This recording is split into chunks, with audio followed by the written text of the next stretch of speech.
పంచాయతీ ఎన్నికలు మొదలవడంతో స్థానిక శాసనసభ్యులు కాంగ్రెస్ ప్రభుత్వం పైన తప్పుడు ఆరోపణలకు పూనుకుంటున్నారు. ఒక పక్క గ్రామాల్లో క్యాండిడేట్లు దొరకక కాంగ్రెస్ పార్టీలో ఎవరన్నా ఇద్దరున్నారా ముగ్గురున్నారా అలాకెళ్ళి మేము ఒక్కరికి ఇచ్చుకుందామనే ప్రయత్నాలు చేస్తున్నాయి. మరొక పక్క మొన్న ఇందిరమ్మ చీరల పంపిణీ విషయంలో కానీ మహిళలకు ఇంట్రెస్ట్ డ్వాక్రా సంఘాలకు ఇంట్రెస్ట్లు ఇచ్చిన విషయంలో కానీ సుమారు 12 సంవత్సరాల అనుభవం ఉన్నటువంటి ఒక శాసనసభ్యుడు, ఈ రాష్ట్రానికి 10 సంవత్సరాలు క్యాబినెట్ అనుభవించినటువంటి వ్యక్తి ఏం చేస్తారో కూడా తెలియకుండా మాట్లాడుతుందంటే ఆయనకు ఉన్నటువంటి ఫ్రస్ట్రేషన్ నేను అర్థం చేసుకోగలుగుతాను. ఎందుకంటే 10 సంవత్సరాలు ఈ ప్రాంతంలో ఏకఛత్రాధిపత్యం వెళ్ళినటువంటి ప్రశాంత్ రెడ్డికి నేడు జరుగుతున్నటువంటి సంఘటనలను జీర్ణించుకోలేకపోతున్నాడు.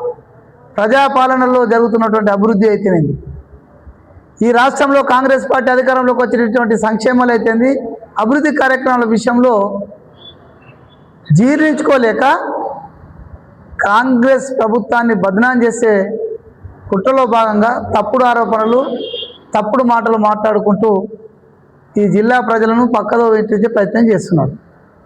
అందులో ఉదాహరణకు 9 సంవత్సరాల అధికారంలో ఉన్న వాళ్ళు ఒక్కరోజు కూడా మహిళల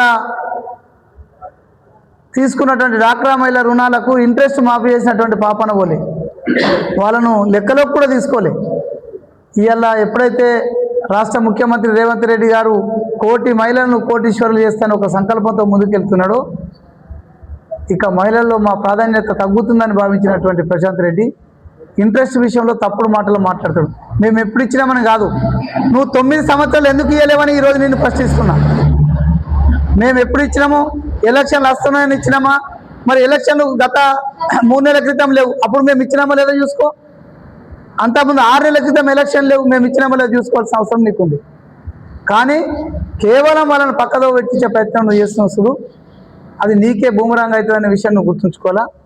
రెండవది, ఇందిరమ్మ చీరల విషయంలో ప్రశాంత్ రెడ్డి వీడియోలలో తప్పుడు మాటలు మాడుతూ ప్రజలను పక్కదో పట్టిస్తున్నాడు. ఆడపడుచులు గ్రహించారు. ఇవాళ కాంగ్రెస్ నాయకులు గ్రామాల్లోకి వస్తారు అంటే, అన్న ఎంత మంచిగా ఈ చీరలు కట్టుకొని చూపిస్తారు మాకు అంటే, ఈ రేవంత్ రెడ్డి గారి యొక్క ఆలోచన మంచిగా ఉన్నదని చెప్తున్నారు. కానీ మీ కాలంలో మీరు ఇచ్చిన ప్రతి చీరను రోడ్డు మీద నచ్చక కాలబెట్టే సందర్భాలు చూసినాం. వ్యవసాయదారులైతే పొలాలకు పిట్టల కావల కోసం కట్టినటువంటి పరిస్థితిని ఈ రాష్ట్ర వ్యాప్తంగా బతుకమ్మ చీరలు మీరు ఏం చేసిరో గుర్తుంచుకోవాల్సిన విషయం ఉంది. ఒక్కసారి నీ గుండె మీద చేసుకొని చెప్పు. నువ్వు అంటున్నావు ఎప్పుడు ఇవ్వాలి, మేము బతుకమ్మకి ఇచ్చినామంటున్నావు.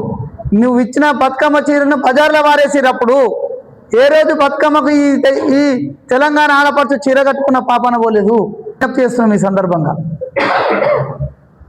ప్రజాపాలనలో సంక్షేమ ఫలాలు మన ముందుకు వస్తున్నప్పుడు ఆ సంక్షేమ ఫలాలు నిరంతరం కొనసాగాలి. ఆ కొనసాగింపు మరింత తోడవ్వాలంటే కాంగ్రెస్ పార్టీ అభ్యర్థులు గ్రామాల్లో ఎవరు నిల్చున్నా వాళ్లకు సానుభూతి పరుల కాంగ్రెస్ సానుభూతి పరులను గెలిపించి రేవంత్ రెడ్డి యొక్క సంకల్పానికి మీరు బాసటగా నిలుస్తారని భావించి ఖచ్చితంగా మీ ఆశలు ఆలోచనలు మీ ఆశీర్వాదాలు కాంగ్రెస్ వైపే ఉంటాయని భావిస్తూ ప్రశాంత్ రెడ్డికి మరొకసారి హెచ్చరిస్తున్నా. ఖచ్చితంగా నీ నడక మార్చుకోకపోతే అది నీకు మరింత నష్టం జరుగుతుందని ఈ సందర్భంగా సూచిస్తుంది.